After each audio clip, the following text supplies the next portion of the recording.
प्रणाम। हम छी सुजीत कुमार झा। हमर कविताक शीर्षक अछि भीतरक जीत। तऽ सुनी। बाहर हमर हारक चर्चा होइत अछि, भीतर हम जीतक नक्शा बनबै छी। बाहर हमर संघर्ष तमाशा बनाओल जाइत अछि, भीतर हम सफलताक कथा धीरे धीरे कहै छी। बाहर हमर हारक कथा बारंबार सुनाओल जाइत अछि, भीतर हम जीतक नव अध्याय पलटै छी।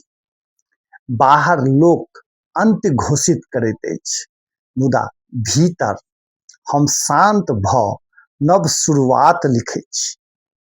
ओ नहि देखैत अछि जे शोर बाहर अछि आ शक्ति भीतर। ओ नहि बुझैत अछि जे हार अंतिम सत्य नहीं, मात्र एकटा पड़ाव अछि। एहि लेल हम चुप छी, मुदा रुकल नहीं छी।